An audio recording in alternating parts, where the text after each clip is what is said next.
বিশ্বাস করো না? এতদিন তো তোমার সকল কাণ্ড কারখানা চোখ পাকিয়ে দেখেছি আর মুখ বুঝে সহ্য করেছি। বলো কোথায় গিয়েছিলে? কেন সেদিন বললাম না আমার অফিসের বসের মেয়ের জন্মদিন, একটাই মেয়ে তো, সে কি আয়োজন। তাতে তোমার কি হয়েছে? আমার আবার কি হবে, 300 টাকা দিয়ে একটি ফুলের তোড়া, 600 টাকা দিয়ে একটি সেন্ট কিনে মেয়েটাকে উপহার দিলাম। আর মেয়েটাও আমার ফুলের তোড়াটা পেয়ে ভীষণ খুশি। বড় লোকের মতিগতি বোঝা খুবই কঠিন। খুশি হবে না? তোমাকে দেখে খুশি হবে না তো কাকে দেখে খুশি হবে? বসে আছো কেন? কোটিপতির মেয়ে, বিয়ে করলেই তো পারো। তাই তো বলি বাসায় এসে এত হাসি খুশি থাকো কেন? আবার শুনি তোমার পাশের টেবিলের অ্যাকাউন্টিং মেয়েটার নাকি বিয়েই হয়।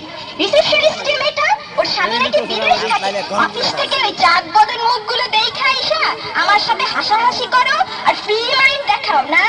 Free mind. তুমি কিন্তু বেশি বাড়াবাড়ি করে ফেলাইতেছো। বাড়াবাড়ি করলে কি করবা? কি করবা? মারবা? মারো না, মারো না। মালিকের মাইয়ার সাথে পোস্টি নষ্টি করতে যায়, আবার আমারে ধমক দেখায়। মাঝে মাঝে শুনি রিসেপশনিস্টে বাড়িতে পৌঁছায় দেয়, অ্যাকাউন্টিং এর টেলিভিশন কিনা দেয়, বাসায় এসে দেখায় ফ্রি মাইন্ড। দেখো আমিও কিন্তু ছাড়ুম না। কি করবা? কি করবা? করো না, করো দেখি। আচ্ছা বাবা, তা না হয় করলাম, কিন্তু তুমি তো আমার স্ত্রী, আমার বাঁচা মরা তোমার জন্যই। রসের কথা কইয়া আমারে পটাইতে যেও না, বুঝছো? আমি কিছু বুঝি না। না নান্নি ছাও। নান্নি চাও তুমি হইবা কেন?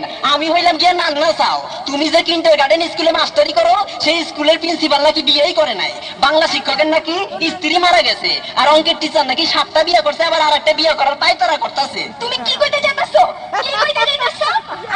আমারেও বিয়া করতে চাইতাছে? হইতেও পারে। সত্য সত্য কইতাছো? হ্যাঁ সত্য কইতাছি তো। সত্য তো? সত্য সত্য সত্য। আরে আমার আল্লাহ রে, আমার এই জীবন রাখুন না রে আল্লাহ। আমি এক্ষুনি গলায় দড়ি দেব, আমি মইরা যাবো রে আল্লাহ, আমি মইরা যাবো।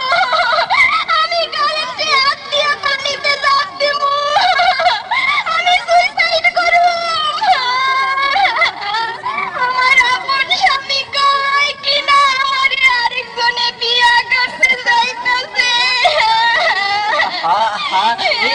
এই প্রিয়তমা হাসি, প্রিয়তমা হাসি, দেখো দেখো বাগানে হাঁটিতেছে খাসি। আমি তোমাকে ভালোবাসিয়া মুরগিতে খায় ধান, তুমি আমার জানা। তুমি খুব ভালো ময়না কুতু কুতুয়া, তুমি রজনীগন্ধার ফুলের ডাট, গাছ তুলির গরুর হাট। সত্য?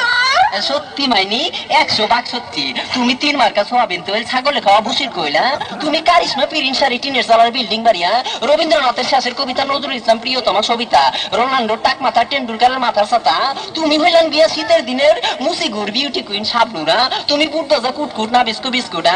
বলো না প্রিয়তমা হাসি, আমি যে তোমাকে অনেক অনেক ভালোবাসি। তুমি কি স্বপ্নে হাতে পাঁচপা দেখেছো? কি আর হবে, তুমি বাসায় এসে শুধু আমার সাথে ফ্রি মাইন্ডে থাকো আর ওই সারাক্ষণ হাসো। আর এই বাড়ির ভাবি বলেছে ফ্রি মাইন্ডের ছেলেদের চরিত্র নাকি খারাপ থাকে। জানো, ভাবি না সারাক্ষণ তার স্বামীর সাথে ঝগড়া করে আর সন্দেহ করে। কিন্তু তোমার আমার মাঝে আজ 25 বছর যাবৎ ঘর সংসার হচ্ছে, একদিনও ঝগড়া হলো না। হবে কিভাবে? তোমাকে যখন আমি বিয়ে করি তখন তো তোমার বয়স ছিল 35 বছর আর আমার বয়স ছিল 22 বছর। তুমি তো আমার 13 বছরের সিনিয়র, তাই তোমার মুরব্বী হিসাবে সম্মান করিয়া ঝগড়া করি নাই। কি? তুমি আমার শেষ পর্যন্ত বয়স লইয়া কথা কইলা? আমি সালার কামিজ পইরা রাস্তায় বেরোইলে যুবক যুবক ছেলে কত ধরনের টিটকারি করে। কেউ কেউ বলে আয় জায়গা, কেউ কেউ বলে চিস্টা সেই রকম রে, শীষ দেয়। আবার কেউ কেউ তো বলে আপা আপনাকে দেখে মনে হয় বিয়েই হয় নাই। আর স্কুলের বাচ্চারা তো ম্যাডাম ছাড়া কোনো কথাই বলে না। তোমাকে আপার ম্যাডাম বলে, সেদিন দোকানদার তোমারে আন্টি বলছে বলে সেই দোকান থেকে শাড়ি কিনো নাই। এত মানজা লাগা বইলা আমার মেয়েটাও তোমার সাথে যাইতে চায় না। শেষ পর্যন্ত তুমি আমার বয়স নিয়েও কথা দিতাছো? আমার বয়স বেশি না, তোমার বয়স কি কম? তুমি তো একটা বুড়িরা খাটাস, পাকা চুলগুলোরে কলপ দিয়া সোকা সেজ্জা থাকো, দাড়ি মোস্তা মায়া জিন্সের প্যান্ট আর বুট জুতা পইরা যুবক সেজ্জা থাকো। তা বয়স যখন এতই কম, তাহলে আমারে বিয়া করলা কেন? আমারে বিয়া করলা কেন? 12 বছরের শুকরে বিয়া করলেই তো পারো। কয় কি, তখন তো আমার কোনো গতি ছিল না। তোমাকে বাড়ি টিউশনি করতাম, জাগির থাকতাম অর্থাৎ লজিং মাস্টার। আর সেই সুযোগে তোমার বাপে আমার এই চাকরিটা দিয়ে একটা 80 বছরের বুড়ি আমার গলায় ঝুলাইয়া দিল। কি? আমি 80 বছরের বুড়ি হয়ে গেছি না?